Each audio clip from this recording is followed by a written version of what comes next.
The alien queen believed she married a warrior man until he drew his sword. Queen Zephyra stood at the tall windows of the Galactic Council chamber. Her blue skin shimmered like crystal in the bright lights. She was the ruler of the Empire, but today she felt small and helpless. Outside the windows, she could see ships from many different worlds. All of them had come here because of the same terrible problem. The Devourers were coming. Zephyra turned away from the window and walked to her seat at the large round table.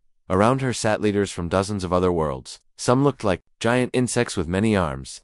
Others were made of living metal that changed colors when they spoke. A few were just floating balls of energy that spoke through machines. All of them were afraid. "Your Majesty," said Council Leader Thane, his voice coming through a translation device. "We have lost contact with the Zellan system. That makes 7 systems in 2 months." Zephyra felt her heart sink. The Zellan system had 3 billion people living there now. They were gone. The Devourers had taken them all. "What news from our scouts?" she asked, though she already knew the answer would be bad. "The Devourer fleet is moving toward the core worlds," Thane replied. "Our best military minds say we have perhaps 6 months before they reach the major population centers." 6 months. Zephyra closed her eyes and tried to stay calm. The Devourers were like nothing the galaxy had ever seen before. They were part machine, part living creature.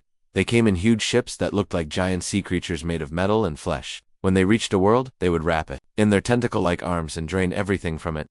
All the life, all the energy, all the resources. Then they would move on, leaving behind dead, empty rocks floating in space. No one knew where they came from. No one knew how to stop them. Every fleet that fought them was destroyed or absorbed into their growing army. "There must be something we can do," said Ambassador Kex from the Rigel colonies. Her 4 eyes blinked in different patterns as she spoke. "Some weapon we have not tried. Some strategy we have not considered." "We have tried everything," Thane said sadly. "Quantum weapons, biological warfare, even temporal displacement fields. Nothing works. They adapt to every attack. They learn from every defense." The room fell silent. Zephyra could hear the soft humming of the translation devices and the distant sound of ships moving outside. She thought about her people back on Vorth Prime. They were counting on her to find a solution. Children played in the crystal gardens of her cities, not knowing that death was coming for them from the stars. "Wait," said a new voice. "There might be one option we have not discussed." Everyone turned to look at the speaker.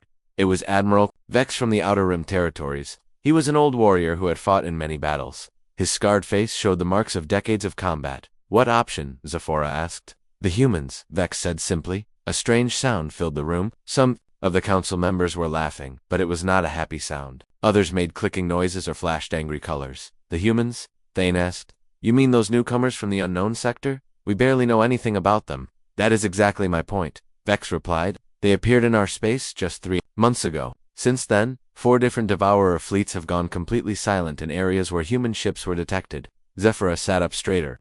This was the first she had heard of this. "Silent? What do you mean silent?" she asked. "Gone. Vanished. No wreckage, no energy signatures, no trace at all. The Devourer fleets were there one day and gone the next. The only common factor was the presence of human vessels in those sectors." The room began to buzz with conversation. Zephyra felt a spark of hope for the first time in weeks. "Have we made contact with these humans?" she asked. "Yes, Your Majesty," Thane said, checking his datapad. "They have a diplomatic mission here in the council space. They arrived yesterday and have requested a meeting with the full council." "Then let us meet them now," Zephyra said firmly. 20 minutes later, the great doors of the council chamber opened. 3 figures walked in, and Zephyra was surprised by how ordinary they looked. The leader was a tall man with dark hair and brown skin. He wore a simple gray uniform with no decorations except for a small metal pin on his collar. Behind him walked a woman with red hair and a shorter man with pale skin and glasses. They looked so normal, not like the powerful warriors Zephyra had expected. The tall man stepped forward and bowed slightly. "Honored council members, I am Commander Marcus Chen of the United Earth Diplomatic Corps. These are my colleagues, Dr. Sarah Williams and Engineer James Park." His voice was calm and steady. He spoke in the common galactic language, but with a strange accent that Zephyra found oddly pleasant.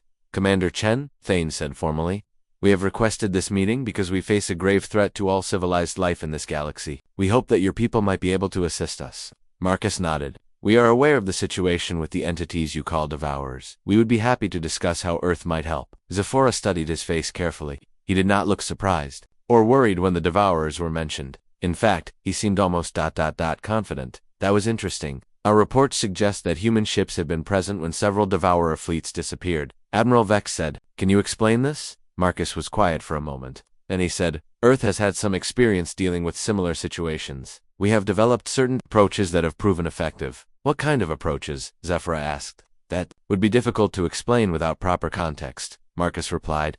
Perhaps we could discuss specific cooperation arrangements first. Zephyra felt frustrated. This human spoke like a diplomat, not like a warrior. But if his people had somehow defeated the Devourers, she needed their help. What kind of cooperation are you suggesting? She asked. Marku looked directly at her. His brown eyes were serious but kind. A formal alliance would be most beneficial. In our experience, these situations require long-term commitment and complete trust between partners. An alliance? Thane asked. What form would such an alliance take? A marriage alliance would be traditional and binding under galactic law, Marcus said calmly. Between the leader of your coalition and a representative of Earth? The room went completely silent. Zephyra felt her heart start beating faster. A political marriage was a serious thing. It would bind their peoples together permanently, but if it could save her empire...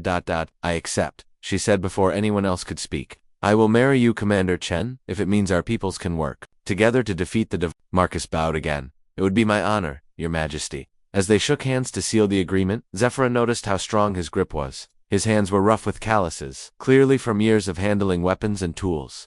This was definitely a warrior. Even if he looked ordinary, she smiled for the first time in weeks. Finally, she had found someone who could help her save the galaxy. The marriage ceremony took place 3 days later on Vorth Prime, Queen Zephyra's home world. It was broadcast across 50 different star systems. Billions of people watched as their queen married the human commander, who would save them all. From the Devourers, Zephyra wore her finest crystal armor, which sparkled like diamonds in the sunlight. Marcus wore his dress uniform, still simple but clean and proper. When they exchanged vows, Zephyra felt hopeful for the first time in months. Soon, she thought, this human warrior would show her people how to fight back. After the ceremony, Zephyra was eager to begin planning their defense. She led Marcus through the royal palace to the war room, a massive chamber filled with holographic displays showing the entire galaxy. Red dots marked where Devourer fleets had been spotted. Yellow dots showed worlds that had gone silent. The map looked like a disease spreading across the stars. This is our current situation, Zephyra explained, pointing to the displays. We have 43 battle fleets positioned here, here, and here. Our best weapons are quantum torpedoes and plasma cannons. What do you think our first move should be? Marcus walked slowly around the room, studying the displays. But instead of looking at the military positions, he seemed more interested in other information. What are these green dots? He asked, pointing to symbols Zephyra had not been focusing on. Those are civilian populations, trade routes, cultural centers. Zephyra was confused. Why do you ask about those? And these blue lines? Communication networks between worlds. Zephyra felt frustrated. Why was he not looking at their weapons and defenses? Commander, should we not discuss our battle strategy? Marcus turned to face her. His expression was thoughtful, not excited, like she expected a warrior to be before a great battle. I would like to learn more about your people first, he said. Their history, their culture, their way of life. Could you show me your libraries, your art centers, your food production facilities? Zephyra stared at him. You want to see our libraries? Commander, the Devourers could attack at any moment. We need to prepare our defenses. Understanding your civilization is part of preparing our defenses, Marcus replied calmly. Trust me, Your Majesty. This information will be very important. Zephyra did not understand, but she agreed. Over the next week, she took Marcus on tours that seemed completely unrelated to military planning. They visited museums where ancient Vorthan artifacts were displayed. They watched traditional dancers perform in the crystal gardens. They met with farmers who grew the special crystals that Vorthans ate for energy. Marcus asked endless questions. How did Vorthans communicate with each other? What were their oldest stories and legends? How did they build their cities? What made them happy? What made them sad? I still do not understand how this helps us fight the Devourers, Zephyra said, after their 5th day of cultural tours. Everything is connected, Marcus replied, but he would not explain further. What worried Zephyra even more was that Marcus's companions were not what she had expected either. Dr. Sarah Williams was clearly a scientist, not a soldier. She spent her time in the research labs studying Vorthan technology and biology. Engineer James Park was interested in how their cities were built and how their communication systems worked. Where were the human generals, the weapons experts, the battle commanders? When Zephyra asked Marcus about this, he simply said, My team has all the skills we need for this mission. Then the bad news started coming in. Your Majesty, General Orcs reported during their morning briefing, we have lost contact with the Malthor system. 3 worlds, 12 billion people. Zephyra felt sick. How long ago? 2 days. The same pattern as always. Complete silence, then nothing. Zephyra looked at Marcus, who was sitting quietly at the conference table. He did not look surprised or angry. He just nodded as if he had expected this news. What do you recommend, Commander? She asked. I recommend that we continue gathering information, Marcus said. Dr. Williams has made some interesting discoveries about Devourer technology patterns. We need more data before we can act effectively. More data, more information. Zephyra's people were dying, and her human ally wanted to study and learn instead of fight. That afternoon, worse news arrived. Scout ships reported a massive Devourer fleet moving toward the Centauri colonies. It was the largest force anyone had ever seen, with hundreds of the biomechanical ships that looked like giant metal squids. They will reach Centauri in 6 days, Admiral Vex reported grimly. 15 billion people live in that system. We must send our fleets to intercept them, General Corex declared. Every ship we have, that would be a mistake, Marcus said quietly. The room went silent. Everyone stared at the human commander. A mistake. General Corex's voice was dangerous. Those are our people about to die. If you send your fleets against that force, you will lose every ship and save no one, Marcus replied. The Devourers have absorbed the technology and tactics of every fleet they have faced. Your quantum torpedoes and plasma cannons will not stop them. Then what do you suggest? Zephyra asked, trying to keep her voice calm. Give me permission to take a small ship to the edge of their fleet? Let me try to establish communication with them.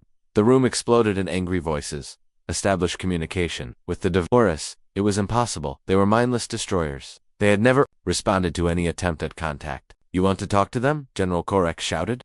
They are monsters. They consume everything they touch. Every intelligent species can be communicated with, Marcus said. We just need to find the right method. Zephyra felt a cold fear growing in her stomach. This did not sound like the plan of a great warrior. This sounded like the desperate idea of someone who did not know how to fight. Commander, she said carefully, when your people made those Devourer fleets disappear, how exactly did you do it? Marcus was quiet for a long moment. We found a way to resolve the situation peacefully. Peacefully? Admiral Vex laughed bitterly. You made peace with the Devourers? Something like that, Marcus replied. Zephyra felt the hope draining out of her. She had married this human because she thought he was a great warrior who could save her people, but maybe she had been wrong. Maybe humans were not the fierce fighters she had imagined. Maybe they were something else entirely. That night, alone, in her chambers, Zephyra stared out at the stars and wondered if she had made a terrible mistake.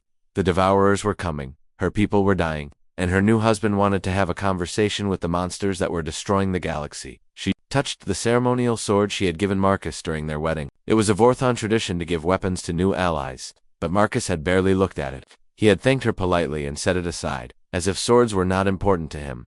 What kind of warrior did not care about weapons? Outside her window, she could see human ships in orbit around her world. They looked ordinary, not like the mighty warships she had expected. No massive guns, no thick armor plating, no threatening designs. For the first time since the marriage, Zephyra wondered if the humans were actually as weak and helpless as everyone else in the galaxy, and if they were, then her people were doomed. 3 weeks had passed since the wedding, and the galaxy was burning. Queen Zephyra stood in the emergency command center, watching red warning lights flash across every screen. The Outer Rim colonies were falling one by one. Kintara Prime, with its floating cities, had gone silent yesterday. The mining worlds of the Helix Nebula were sending desperate messages for help that would never come in time. Your Majesty, Admiral Vex reported, his voice heavy with exhaustion. We have confirmed the loss of the Centauri colonies. All 15 billion people. Zephyra closed her eyes and felt the weight of failure crushing down on her. She had failed. Her people? She had trusted the wrong ally. She had believed in the wrong solution. Where is Commander Chen? She asked. In Laboratory 7 with his science team, General Corex replied. His tone made it clear what he thought about that. Still studying Devourer biosamples and communication patterns, while our people die, Admiral Vex added bitterly. The command center doors opened, and Marcus walked in with Dr. Williams and Engineer Park. They looked calm, almost peaceful. While everyone else in the room was barely holding back panic, Commander Zephyra said, trying to keep her voice steady, we need to discuss our strategy immediately. The Devourers have broken through our outer defenses. They are moving toward the core worlds, Marcus nodded. I am aware of the situation. We are making progress in our research. Research? General Corex stepped forward, his hand resting on his weapon. While you research, real soldiers are dying in real battles. My nephew was on Centauri Prime. He had 2 young children. I am sorry for your loss, Marcus said quietly. Sorry is not enough. Corex shouted. We need action. We need weapons. We need you to fight. Marcus remained calm. Fighting is not always the best solution. The room erupted. Officers started shouting at once. Some demanded to know what the humans were really planning. Others suggested that the alliance was a mistake. A few even whispered that maybe the humans were secretly working with the Enough, Zephyra commanded, and the room fell silent. She looked directly at Marcus. Commander, I need you to be honest with me. Can your people help us or not? Marcus was quiet for a moment. Then he said, yes, we can help. But not in the way you expect. What do you mean? Humans have been dealing with the Devourers for years, Marcus replied. We encountered them long before we made contact with your Galactic Council. This was the first time he had mentioned this. Zephyra felt a spark of hope. Then you know how to defeat them. We know how to resolve the situation, Marcus said carefully. Resolve. Admiral Vex stepped closer. You mean destroy them, right? Wipe them out completely. Marcus shook his head. No, not destroy. Then what? Zephyra demanded. What did you do to make those fleets disappear? Marcus looked around the room at all the angry, desperate faces. We found a way to help them. The silence that followed was deafening. Then General Orcs exploded. Help them. Help the Devourers. Are you insane? They are murderers. They are destroyers. They have killed billions of innocent people. It is more complicated than that, Marcus replied. No, it is not complicated. Orcs was screaming now. They kill, we fight back. That is how war works. That is what warriors do. I am not that kind of warrior, Marcus said softly. And there it was. The truth that Zephyra had been trying not to see. Marcus was not the fierce battle commander she had imagined. He was something else entirely, something she did not understand. Then what kind of warrior are you? She asked. Marcus opened his mouth to answer, but alarms started blaring throughout the command center. Emergency lights flashed red as urgent messages poured in from their long-range sensors. Your Majesty, the communications officer called out. We have a massive contact entering the system. It is bigger than anything we have ever seen. The main display screen changed to show a view from their outer sensor platforms. What they saw made everyone in the room step backward in fear. A Devourer hive ship was approaching their system, but this was not like the others they had seen. This one was enormous, the size of a small moon. Its biomechanical surface writhed, with tentacles and sensor arrays. Parts of it pulsed with sickly green light. Other sections looked like living metal that changed shape as they watched. How many people are on that thing? Zephyra whispered. Unknown, the sensor operator replied, but based on the biomass readings, it could contain the absorbed essence of dozens of worlds. Dozens of worlds.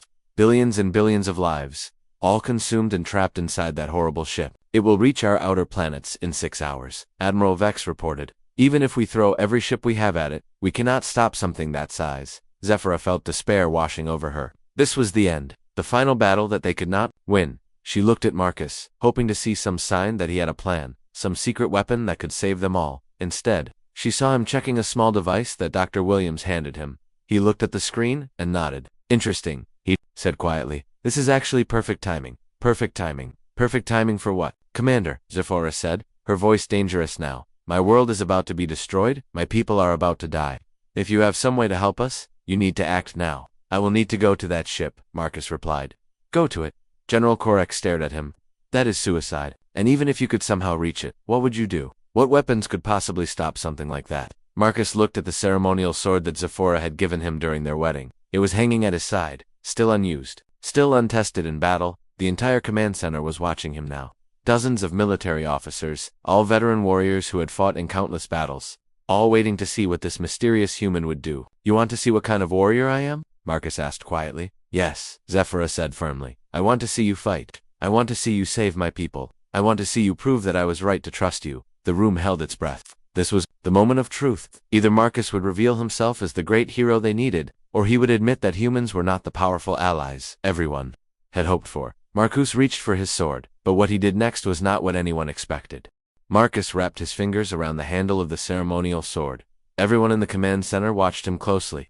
General Orcs leaned forward, finally expecting to see the human warrior in action. Admiral Vex held his breath, hoping for some miracle weapon or fighting technique that could save them all. Queen Zephyra stared at her husband, waiting for him to prove that her trust had not been misplaced. Marcus pulled the sword from its sheath. The blade caught the light from the emergency displays, gleaming bright silver. It was a beautiful weapon, crafted by the finest Vorthone sword, sharp enough to cut through metal, strong enough to last 1,000 years. But instead of raising it high or taking a fighting stance, Marcus did something that shocked everyone in the room. He pointed the sword down toward the floor. Then he began to kneel. What are you doing? General Orcs demanded. This is not the time to surrender. Marcus ignored him. He pressed a button on his communication device and began to speak. But the words that came out of his mouth were not in any language that anyone in the room recognized. The sounds were strange and unsettling. They were part whistle, part clicking noise, part musical tone. Sometimes his voice would rise and fall in patterns that seemed almost like singing. Other times he would make deep rumbling sounds in his throat. What language is that? Zephyra asked Dr. Williams. It is not a language that uses words, Dr. Williams replied quietly. It is biochemical communication. Commander Chen is speaking in the same way that the Devourers communicate with each other. The room went dead silent. Everyone stared at Marcus in amazement. He was speaking to the Devourers, actually speaking to them, in their own language. How is that possible? Admiral Vex whispered. Humans are very good at learning languages, Engineer Park explained, even languages that are not based on sound or words. We spent 5 years learning how to communicate with them. On the main display screen, something incredible was happening. The massive Devourer hive ship had stopped moving toward their world. Its biomechanical surface was changing, shifting, reorganizing itself. The threatening tentacles were pulling back. The weapon ports were closing. Marcus continued to speak in the strange biochemical language. His voice was calm and peaceful, not like someone giving threats or demands. It sounded almost like he was having a friendly conversation. What is he saying to them? Zephyra asked. Dr. Williams was monitoring the translation on her device. He is introducing himself. He is explaining that he comes in peace. He is asking permission to share information. Share information. General Corex was confused and angry. They are about to destroy our world, and he wants to share information. The main screen changed again. Instead of showing the outside view of the hive ship, it now displayed something that no one had ever seen before. It was the inside of a Devourer vessel, and there was a creature looking back at them, but it was not the terrible monster that everyone expected. The being on the screen looked old and tired. Its biomechanical body was clearly failing in some places. Parts of it sparked with damaged electronics. Other parts looked sick, like dying tissue. Its large eyes were filled with an emotion that Zephyra recognized immediately. Sadness. Marcus stood up, still holding his sword, but not as a weapon. He looked at the creature on the screen and continued speaking in the biochemical language. The creature responded, and Dr. Williams translated. It says its name is. The closest translation would be First Gardener. It is very old. It has been searching the galaxy for a very long time. Searching for what? Zephyra asked. Marcus turned to face her. His expression was gentle but serious. Searching for help, Your Majesty. The Devourers are not destroyers. They are refugees. Refugees.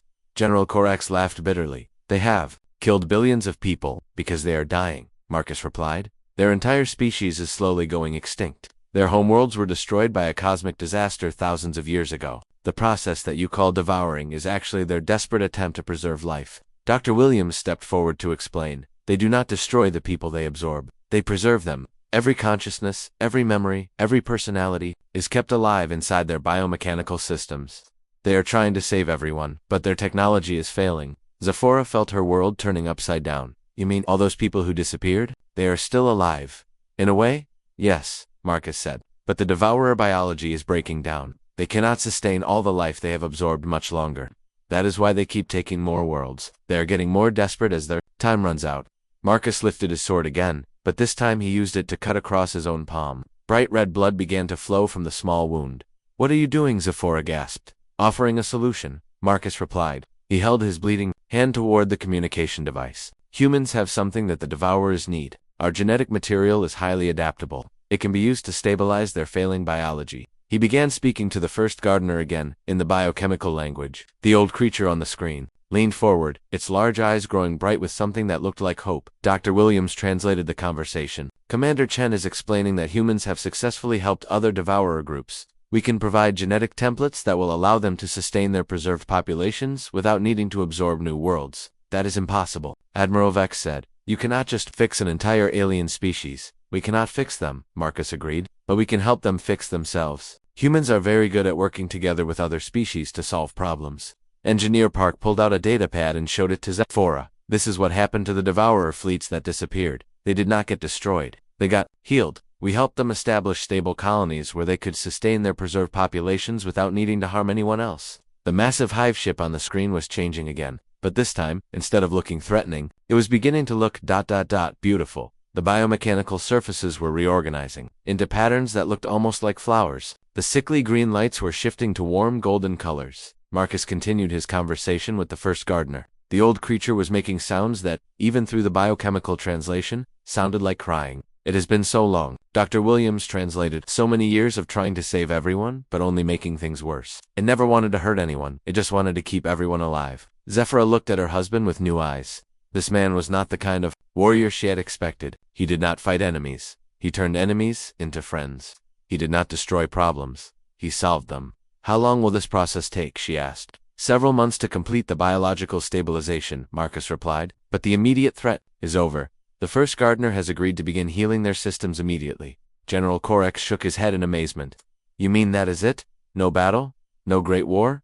You just talked to them. Marcus smiled for the first time since Zephyra had met him. Sometimes the most powerful weapon is understanding. Sometimes the greatest victory is helping your enemy become your friend. On the screen, the first gardener was speaking again. Dr. Williams translated its words. Thank you for showing us another way. Thank you for not giving up on us. Thank you for seeing what we really are. Zephyra finally understood what kind of warrior she had married. He was the most dangerous kind of, one who could end wars without fighting them. 2 months later, Queen Zephyra stood on the observation deck of her palace, looking up at something that would have terrified her just weeks ago. The massive Devourer hive ship hung in orbit above her world, but it no longer looked like a weapon of destruction. The biomechanical surface had transformed into something beautiful and alive. Golden lights pulsed gently across its hull like a slow heartbeat. Gardens of crystalline structures grew from its sides, catching and reflecting the light of Vorth Prime's sun. Where once there had been threatening tentacles, now there were graceful arms that moved like dancers in the solar wind. It is amazing how different something can look when you understand its true purpose, Marcus said. Joining her at the window, Zephyra nodded. I was so afraid of them. We all were. But they were more afraid than we were. Through the transparent walls they could see smaller bioships moving peacefully between the hive ship and the planet's surface. These were not invasion craft, but healing vessels. Inside each one, Devourer technicians worked alongside human scientists and Vorthan engineers, sharing knowledge that would save both their species. How many people have been restored so far? Zephyra asked. 43 million from the last count, Marcus replied. The first gardener's ship contained the preserved consciousness of everyone taken from the Centauri colonies, plus survivors from dozens of other worlds going back hundreds of years. It was still hard to believe. All those people who had been thought dead were actually alive, their minds and memories safely stored in the Devourer by now, with human genetic templates helping to stabilize the technology, they could be given new bodies and return to life. And the other Devourer fleets? She asked. 6 more have made contact with our teams across the galaxy. Each one carries millions of preserved lives. Within a year, we estimate that over 2 billion people will be restored to their families. Zephyra shook her head in wonder. 2 billion people, returned from what everyone thought was death. It was the greatest rescue in galactic history. Your Majesty, came a voice behind them. They turned to see Dr. Williams, approaching with a datapad in her hands.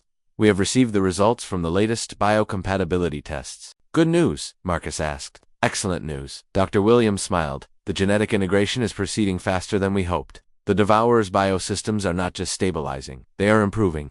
They will soon be able to sustain their preserved populations indefinitely, without needing any external resources. This was the breakthrough they had all been working toward. The Devourers would never again need to absorb other worlds to survive. They could live peacefully alongside other species, using their amazing biotechnology to heal instead of consume. There is more, Dr. Williams continued. The first gardener has made an offer. They want to share their preservation technology with the Galactic Council. Think about it. No one would ever truly die again. Every consciousness could be saved and restored if needed. Zephyra felt a chill of excitement. It would change everything. Disease, accidents, even old age would no longer mean permanent loss. The Devourers, once seen as the galaxy's greatest threat, would become its greatest gift.